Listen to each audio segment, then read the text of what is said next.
வணக்கம்.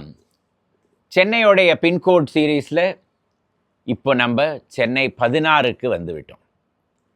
Chennai 600016 Saint Thomas's Mount. சென்னையுடைய வரலாறில் மிக பெரிய பங்கு உள்ள ஒரு பகுதி. இதோடைய வரலாறு எவ்வளவு சொன்னாலும் அதற்கு பிறகும் ஏதாவது ஒரு வரலாறு நமக்கு தெரியாமல் இருக்கும், இல்லாட்டா நம்ம விட்டுவிட்ட பகுதி ஏதாவது இருக்கும். அதனால் இதை ஒரு 2-3 எபிசோடில் எப்படி முடிக்கலாம் அப்படின்னு பார்ப்போம். ஆனால் வாங்க, செயின்ட் தாமஸ் மவுண்ட்டுடைய பழைய வரலாறு என்ன அப்படிங்கிறத பார்க்கலாம்.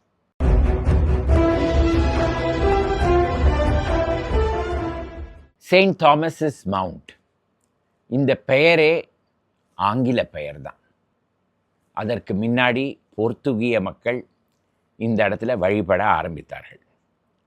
அதற்கும் முன்னாடி இந்த இடத்துல என்ன இருந்தது அப்படிங்கிறது யாருக்குமே தெரியாது. ஆனால் இப்போ சென்னை நகரம் அப்படின்னு ஒன்று இருக்கிற இந்த பெரிய மாநகரத்துக்கு தெற்கு பகுதியில் இருக்கிற ஒரு சிறிய குன்று, அதுதான் அந்த செயின்ட் தாமஸஸ் மவுண்ட். சென்னைக்கும் ஜீசஸ் கிரைஸ்டோட சீடர் தாமஸுக்கும் பல நூற்றாண்டுகளாக ஒரு தொடர்பு உண்டு. இதை நீங்கள் நம்பிக்கைன்னு எடுத்துக்கலாம், வரலாறுன்னு எடுத்துக்கலாம், எதாக எடுத்துட்டாலும் இதை நம்மளால் கருத்தில் எடுத்துக்கொள்ளாமல் சென்னையோடைய வரலாறை சொல்லவே முடியாது. 13வது நூற்றாண்டில் இந்த பகுதிக்கு, சென்னைன்னு ஒரு இடமே கிடையாதப்போ 13வது நூற்றாண்டில் இந்த பகுதிக்கு முதல் முறையாக மார்க்கோ போலோ அப்படிங்கிற மாலுமி வந்தபொழுது அவருடைய வர்ணனையிலிருந்து நமக்கு என்ன தெரிய வருது? இந்த பகுதியில் செயின்ட் தாமஸ் வழிபாடு நடந்து கொண்டிருந்தது. அவருக்கு மயிலையில் தொழுகைக்கு ஒரு இடம் இருந்தது. அந்த இடத்துல எல்லாரும் போய் அவருடைய உடல் அங்கே அடக்கம் செய்ததாக கருதி அந்த இடத்துல வழிபட்டுட்டு இருந்தாங்க. அதே போல் அவருடைய பெயரில் தெற்கு புறத்தில் ஒரு மலை இருந்தது. அந்த மலையில் அவர் ஒரு காலத்தில் மதபோதம் செய்து கொண்டிருந்தார் அப்படின்னு எழுதுகிறார் மார்க்கோ போலோ. இது எந்த தாமஸ் அப்படின்னு நமக்கு தெரிய வருதில்லை. கிறித்துவ மதத்தில் 2-3 தாமஸ்கள் உண்டு.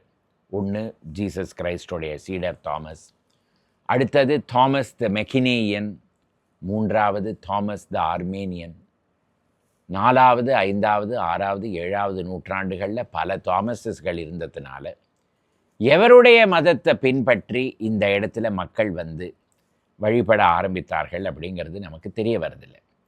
மார்க்கோ போலோ மற்றொரு விஷயமும் சொல்கிறார். இந்த செயின்ட் தாமஸ் மவுண்ட்டுக்கு எல்லா மதத்துடைய மக்களும் போய் வழிபட்டுட்டு இருந்தாங்க அப்படின்னு சொல்லி. அப்போது கிறித்துவ மக்களும் அங்கே போயிட்டு இருந்தாங்க, இஸ்லாமியர்களும் போயிட்டு இருந்தாங்க, இந்துக்களும் போயிட்டு இருந்தாங்க அப்படின்னு தான் சொல்கிறார்.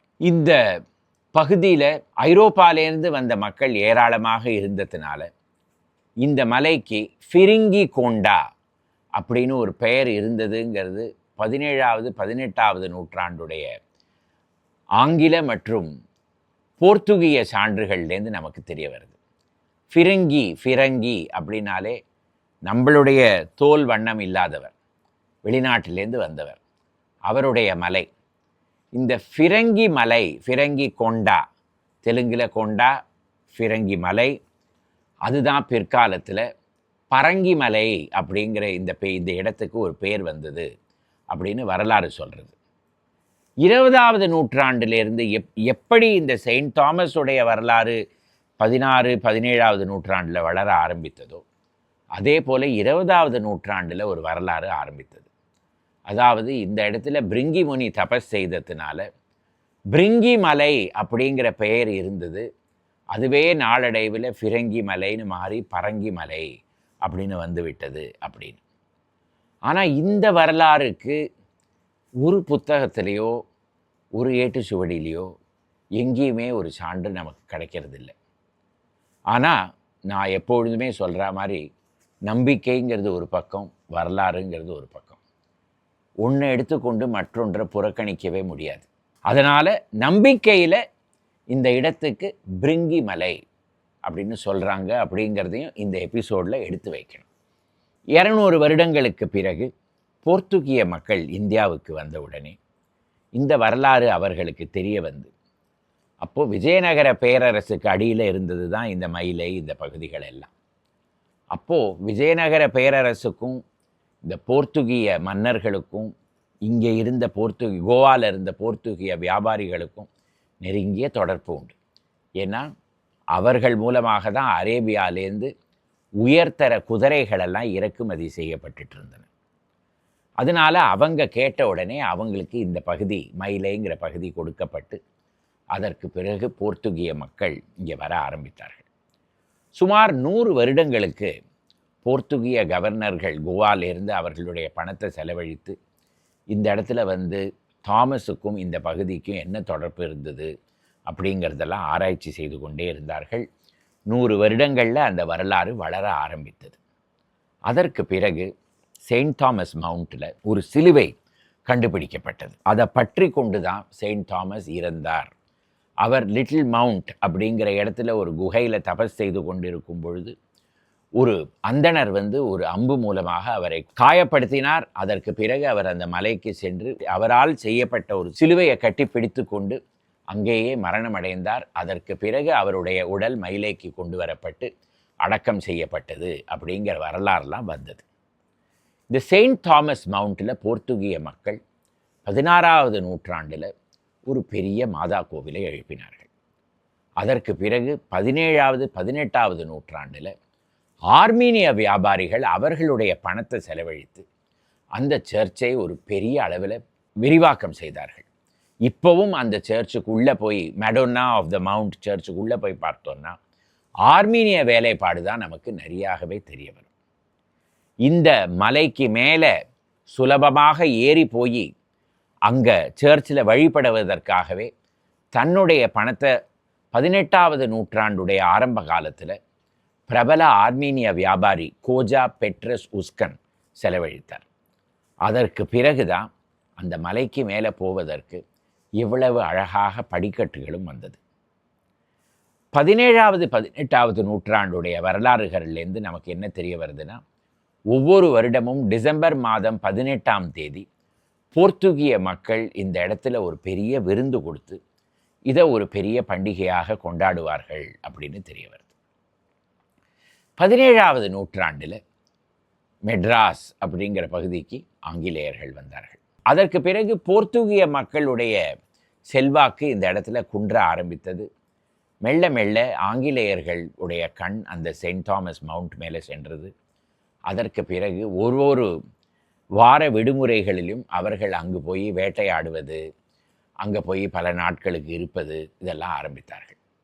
ஒரு மலையாக இருந்ததுனால அங்கே வெப்பநிலை கொஞ்சம் கம்மியாக இருந்ததுனால யாருக்கெல்லாம் உடல்நிலை சரியாக இல்லையோ அவர்கள் எல்லாரையும் புனித ஜார்ஜ் கோட்டையிலிருந்து அனுப்பி செயின்ட் தாமஸ் மவுண்டில் போய் சில நாட்கள் இருக்க வைப்பார்கள். அதே போல் இந்த செயின்ட் தாமஸ் மவுண்டில் தண்ணீர் மிகவும் நன்றாக இருந்தது அப்படின்னு ஆங்கிலேயர்கள் கருதினார்கள்.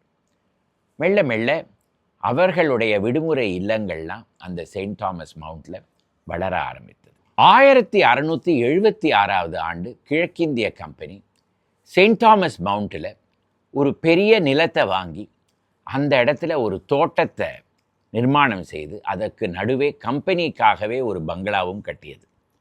அந்த இடத்துக்கு கம்பெனி கார்டன் அப்படின்னு பெயர் வந்தது. ஒவ்வொரு வாரமும் சனி ஞாயிறு கவர்னர் புனித ஜார்ஜ் கோட்டையிலிருந்து கிளம்பி செயின்ட் தாமஸ் மவுண்ட்டுக்கு சென்று விடுவார். அந்த இடத்துல போய் புறா விடுவது, வேட்டையாடுவது, இதெல்லாம் தான் அவருக்கு மிகவும் பிடித்தமான ஒரு விளையாட்டாகவும் ஒரு பொழுதுபோக்காகவும் இருந்தது.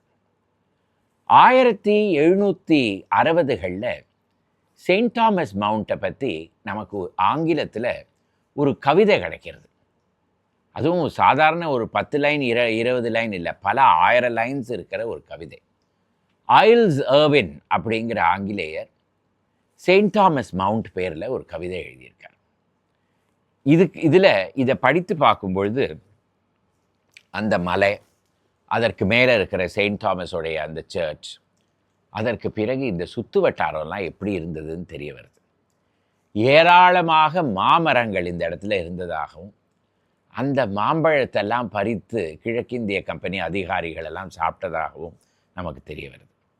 அதே போல் இந்த இடத்துக்கு வரும்பொழுது அவர்களே அவர்களுடைய இல்லத்தில் வைத்து சீட்டாலாம் வைத்திருப்பாங்களாம் கிழக்கிந்திய கம்பெனி அதிகாரிகள்.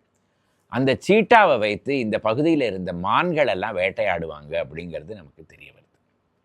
அதே போல் 1760களில் ஹைதர் அலி இந்த இடத்துல முகாமிட்டு இந்த பகுதியில் இருந்த அத்தனை ஆங்கில இல்லங்களையும் உடைத்து தள்ளினார் அப்படிங்கிறதும் இந்த கவிதையிலேருந்து நமக்கு தெரிய வருது. இன்னொரு பழக்கம், இந்த சென்னையுடைய துறைமுகத்திலிருந்து போர்த்துகிய மற்றும் ஆர்மீனிய கப்பல் கிளம்பி தெற்கு முகமாக செல்லும் பொழுது செயின்ட் தாமஸ் மவுண்ட் அருகே வந்த உடனே பீரங்கி மூலமாக அந்த சர்ச்சுக்கு மரியாதை செலுத்துவார்கள் அப்படிங்கிறதும் இந்த கவிதையிலேருந்து நமக்கு தெரிய வருது.